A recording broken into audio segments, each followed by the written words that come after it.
Проблемите в дома за деца и юноши Александър Георгиев Коджак-кафията продължават. Доскоро в правомощията на охранителната фирма VTI влизаше охрана само на сградата. Сега, според новите клаузи в договора, фирмата вече следи и за поведението на възпитаниците. Въпреки наложения вечерен час и пропускателния режим, ситуацията в дома не се е променила особено.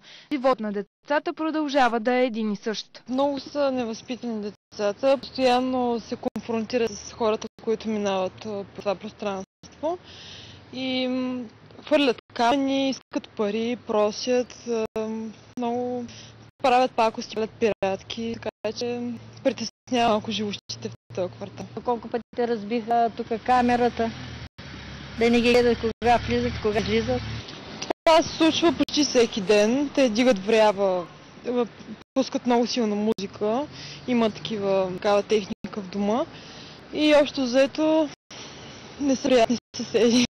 Седат тук на стъпалата и чакат да имат черните коли и да влезе вътре и да отиват да печели. Хранят ги, не си ядат нито обяда, нито вечерята, и от тук да чакат, да застане до някой клиент и да се поиска да му купи закуска и да може да я хвърли на улицата, но трябва да се поиска.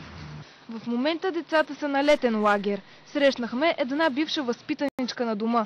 Тя от 2 години е напуснала интерната, но не е безучастна към съдбата на децата.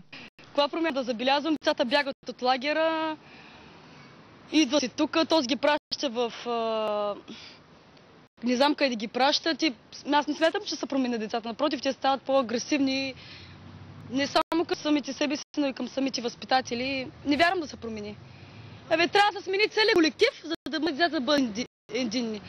Това е за мен колектив, това за мен е свинш. Това е. Според Гинка, проблемът е в преподавателите, които не се интересували съдбата и възпитанието на децата. Към възпитателите това е проблема.